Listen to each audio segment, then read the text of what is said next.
Generosity means what? Being generous. You need to give more. That is called generosity. Instead of consuming everything, swallowing everything, you should have a habit of giving.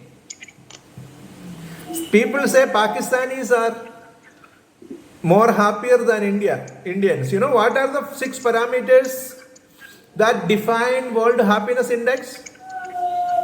GDP, per capita income, 1. Correct, no? One is Yes, sir. GDP per capita income. And what is the next one? It is the social support. You remember? Yes, sir. And what is the third one? Third one is life expectancy, health expectancy. And then what is the fourth? What is the next one? Perception on corruption. Correct, no? And then Yes, sir. generosity. You remember? So generosity, the giving gives more happiness. Social support. What is social support? You feel a sense of belongingness. You feel there are people around you when you are in trouble.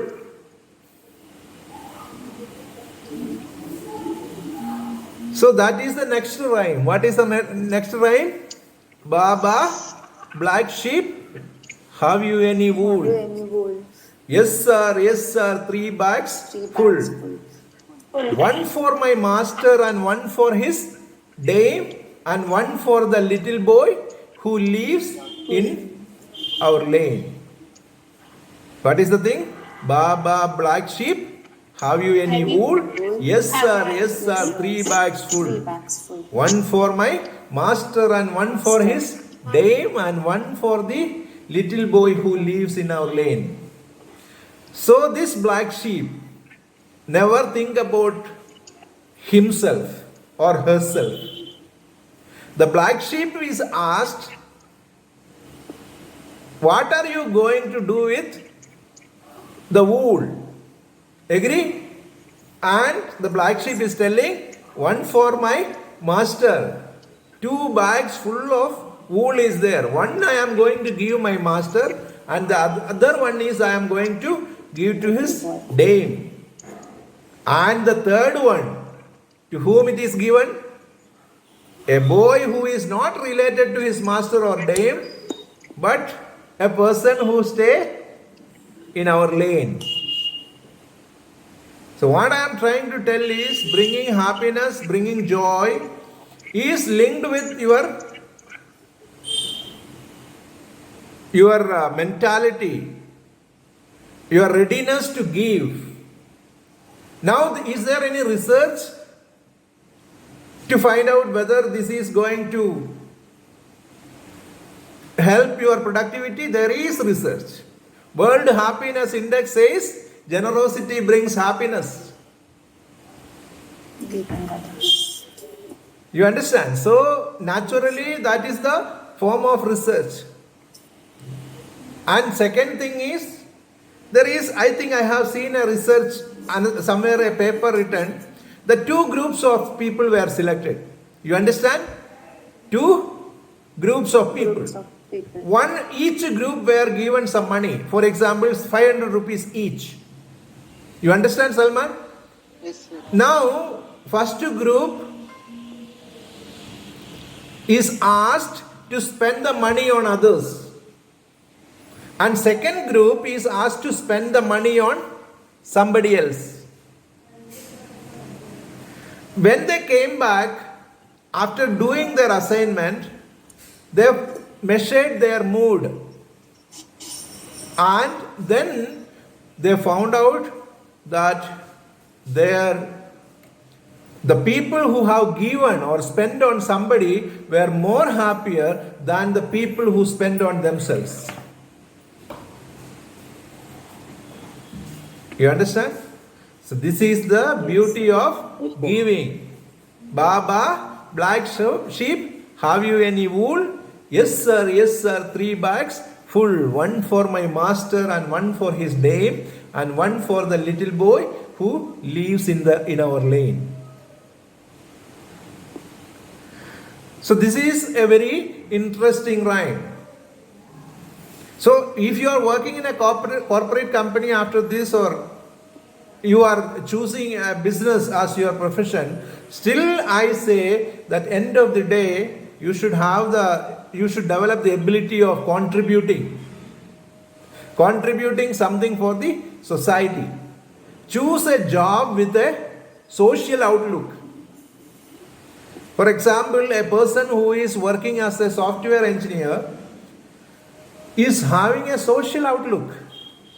What is his social outlook? He developed a software first of all to help improve the process of another company. That company also develops profit. This company also develops profit. When he develops a software, more business comes to his company.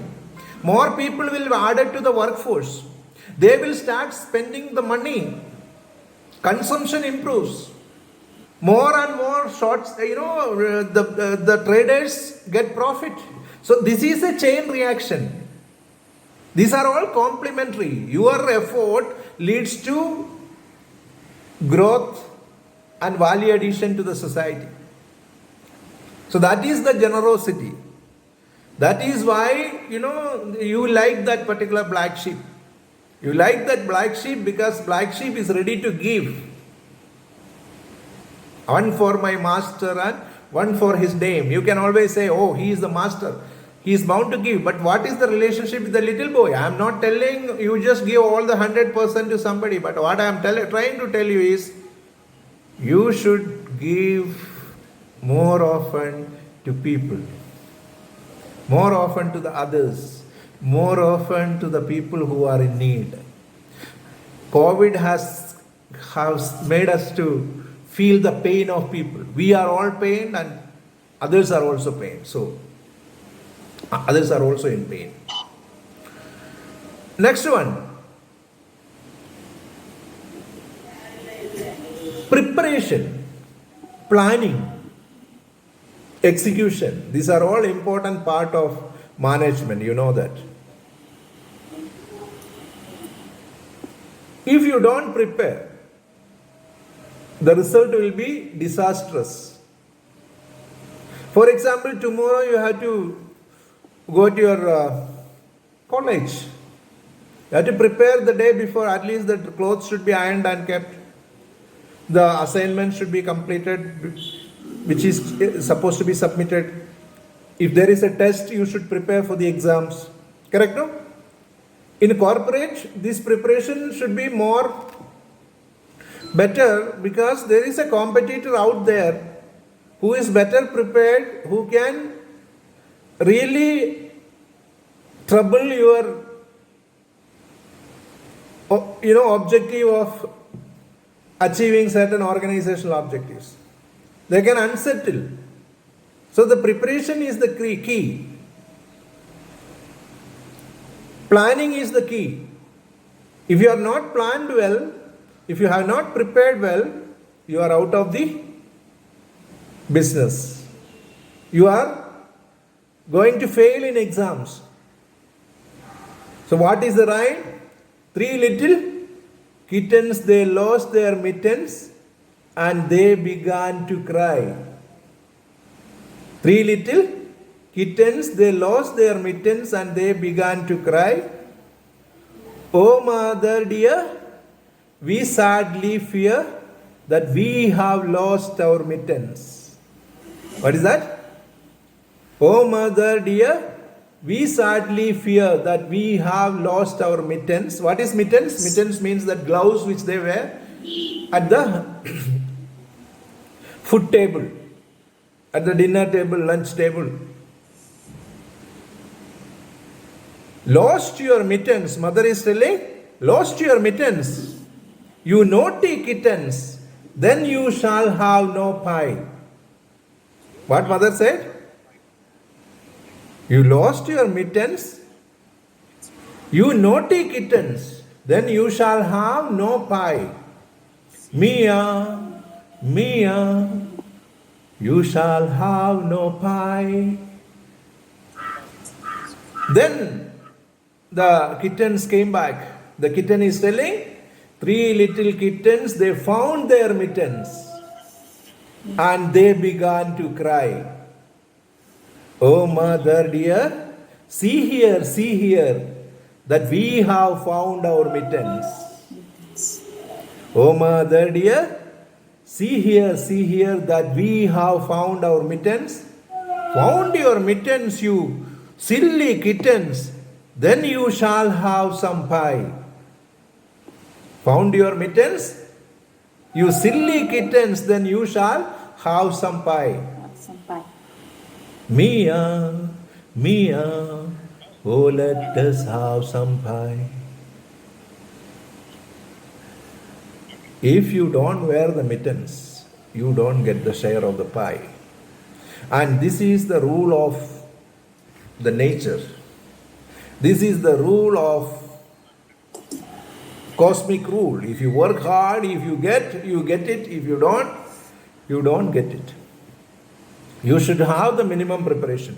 Cannot blame third person, cannot blame external people for your failure a lot of time.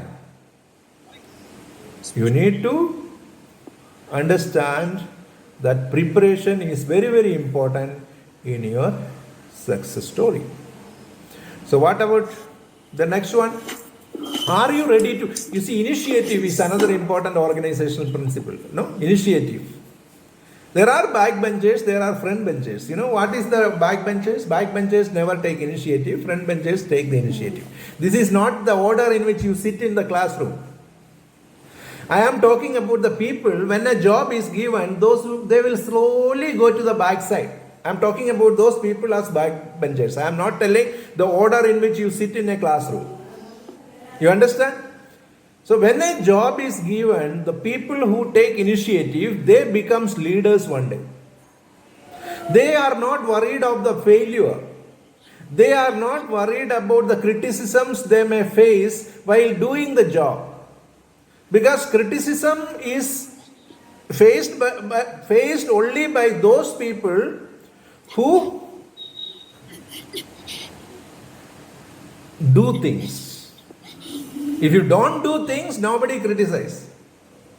When you start doing, they will tell that, this is not proper, that is not proper. The whole thing, there are some, issues. The way you dress up is not proper. The way you walk is not proper. Just because you come out of the house. If you sit at home, nobody is going to blame you. So initiative is the basis of leadership. Now I am telling, when you get a chance, you should take the initiative. You should really work. You should put in your effort to come out successfully. Little boy blue, come blow your horn. The sheep's in the meadow, the cow's in the corn. But where is the little boy who looks after the sheep? He is in the haystack, fast asleep. Will you wake him? Will you wake him? No, not I. Will you wake him? Will you wake him? No, not I. For if I do, he is sure to cry. What is the thing? Little boy blue. Little boy blue is been asked, where is the little boy? The sheep's in the corn, the cow's in the corn, sheep's in the meadow. Correct, no? But where is the little boy who looks after the sheep? He is in the haystack, fast asleep. Salman. The problem is, some people don't do any job. They will simply sleep when they are supposed to be working. The question is asked whether you have the courage to wake him. Will you wake him? Will you wake him? But this guy don't have the leadership skill. He is afraid of the consequences. But he says, no, not I. I am not going to wake him. Will you wake him? Will you wake him? No, not I. For if I do, he is sure to cry. Because the guy is going to cry, I am not going to do it. But the real leader is not going to look at the consequences, he will face it. You understand? So that is another important principle in life. Take the initiative. So many things we have spoken. Start with a smile. Be generous to people. Be prepared to do the job. And then don't be scared of the consequences. Don't be scared of the failures. Because if you are not ready to fail, you cannot be successful. So that is the question. Will you wake him? Will you wake him? No, not I. For if I do, he is sure to cry. Next thing. You should have a focus. You should have a personal goal. I have uploaded one YouTube video. You can share the link with your friends also. When every person should have a goal in life. A goal that motivates you to live. A goal that motivates you to come out of all the depressions and troubles. A goal that keeps you inspired. You require a specific goal in life. Multiple goals which is not conflicting can also be a part of life. Without goal, you fail to be a human. Even a sannyasi staying in Himalayas have a goal ultimately. His goal is enlightenment. He wants to be one with the universe. He wants to be spiritual. You have seen spiritual people. What is their goal? So every person have a goal. And that goal inspire you to live. When you get up in the morning, you know that this particular goal is going to inspire me to live further.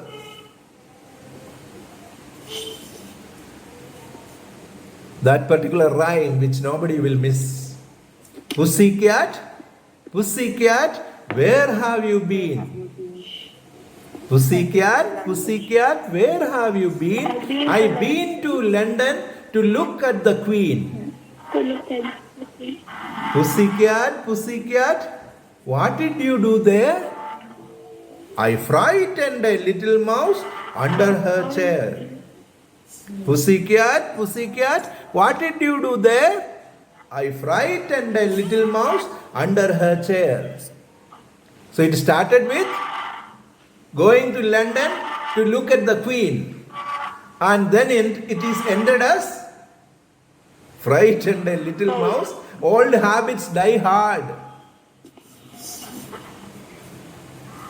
The pussycat ended just his novel job, his novel objective was to meet the Queen. To meet the Queen and shake hands with her. But the pussycat ended up frightening the little mouse. Most of us, many of us, forget our focus, goal in life and ended up dealing with insignificant things.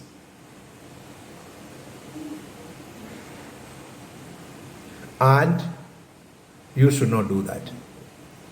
You should have a specific goal, something which is not significant, something which is not relevant, something which is not important in your life, you should ignore. For example, you come out of the house, you are riding your two-wheeler, suddenly somebody just came within a wrong side, should not stop there to fight with him. Because that is not your objective in life. If you win a war there, is not going to be added in your resume. You understand what I am telling?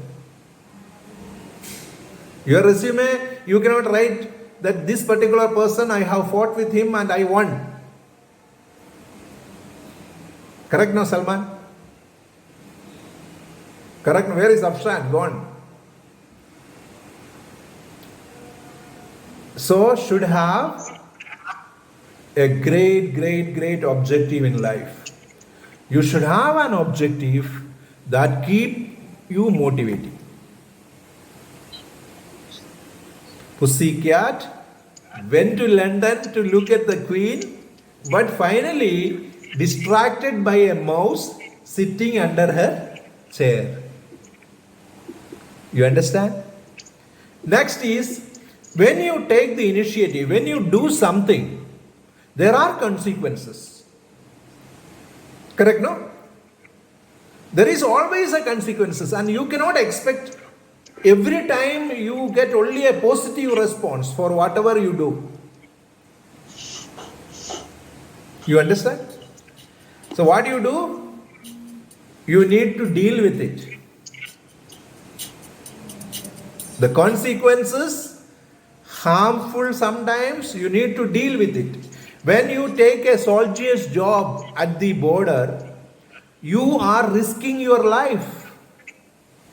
There is something called professional hazard. You should be prepared to take that risk in order to be successful. Correct, no? 1, 2, 3, 4, 5. Once I caught a fish alive. 6, 7, 8, 9, 10. Then I let it go again. What is that? 1, 2, 3, 4, 5. Once I caught a fish alive.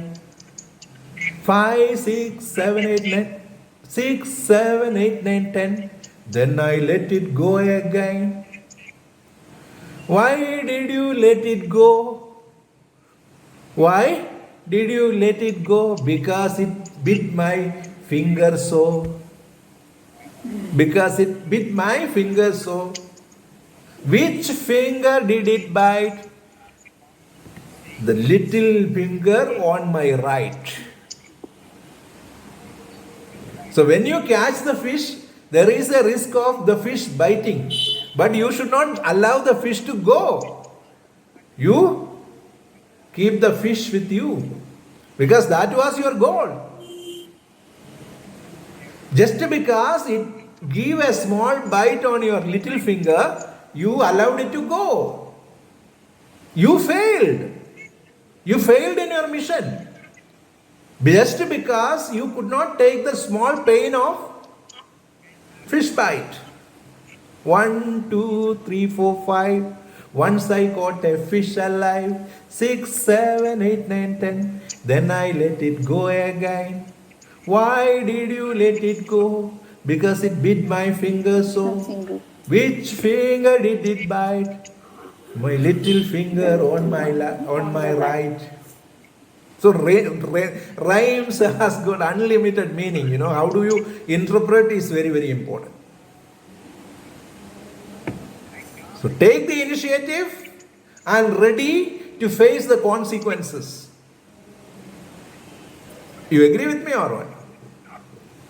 You agree with me? So this is another important thing. And basically, managers are the one who develop rules. You know that there are rules in every organization. If you want to become a leader, you need to respect those rules.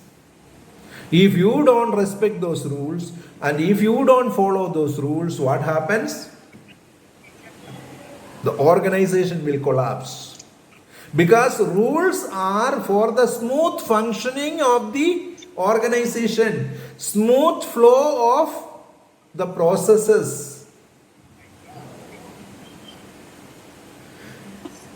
If you don't wear a helmet inside the shop floor, that risks your life and the fellow colleague's life.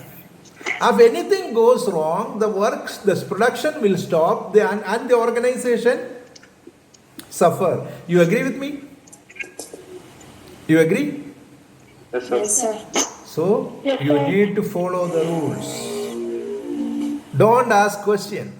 If you find the rules are not in tune with the organizational objectives, what you need to change the rules.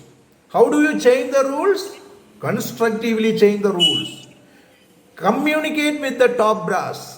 Now, if you are not happy with the rules and regulations and policies and strategies of the company, you are free to go. 5 little soldiers standing in a row, 3 stood straight and 2 stood so. 5 little soldiers standing in a row, 3 stood straight and 2 stood so. Along came the captain, and what do you think? All stood straight as quick as a wing.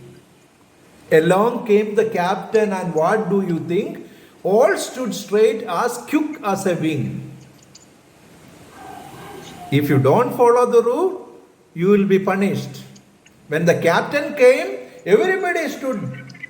Then why you wanted to stand, not in a row? When that is the rule, if you would have stood in the first place, everybody would have been happy. The captain would have been happy. The people all were standing in the queue would have been happy.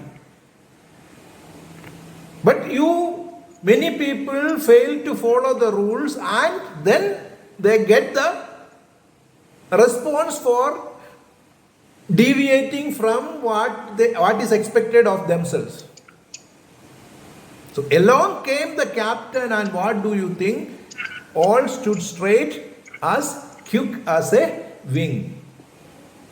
3 were standing in the row, 2 were not doing it. But when the captain came, all stood straight, and that is what going to happen.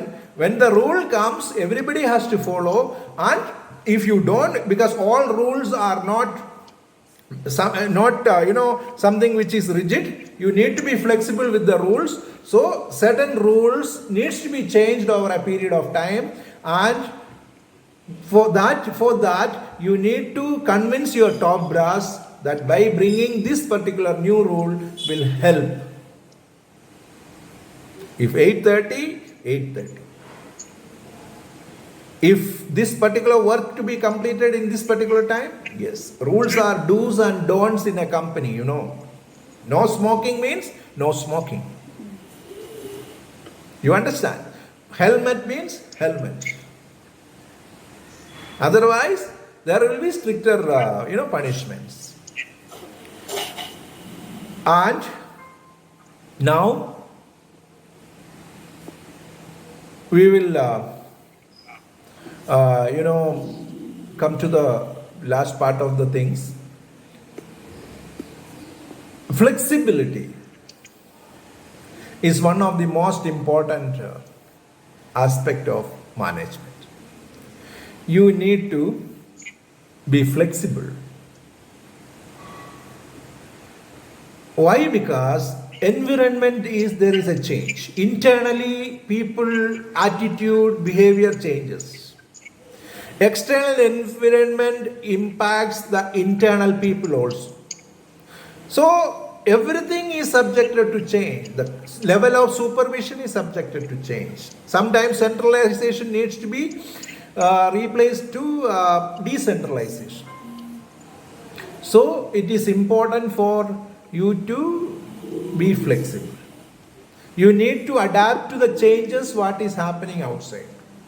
If you don't do it, you end up in soup. You end up in big problem. Certain companies fail to adjust with the changes happened outside. They failed. Nokia failed to adapt with their operating system. Failed to adapt to Android. They were, top performing mobile company, better than Samsung. Failed to do so, lost a lot of market share. So change is omnipresent. Change is everywhere. So what you require to do? You need to adapt to the changes. So what is the rhyme? London Bridge is falling down, falling down. Falling down and falling down. Then what is the next one? My fair lady, London Bridge is falling down, falling down. My fair lady, built it with iron and iron and steel. My fair lady, iron and steel will bend and correct, no? Iron and steel will bend. So the London Bridge is falling down because it is not flexible. What you need to do? You need to build it with iron and steel. Next time it will not fall because it is flexible. It will bend. You understand? If you only use concrete, what happens? It will fall. Many a times, in government sector, they, build bridges. It falls because they don't keep the enough steel. 50% of the steel will go to the contractor's pocket and remaining 50% will go to the official's pocket. Then also needs to be fed to the politicians by both these people. So finally there won't be any steel or iron and the bridge falls. Had there been the steel, it would have been flexible. That is why big bridges there will be gap. Have you seen? Big bridges, there will be gap. Why? Because when it expands, otherwise it will break. Bridge will break. Physics rule. So, flexibility is very, very important for your success in the organization. This is another important lesson which we learned from the rhyme, London Bridge is falling down, my fair lady. So next time build it with iron and steel. Iron and steel will bend and bow. My fair lady. So this is what the presentation or lecture I have for you, and thank you for your patient hearing. Thanks. And now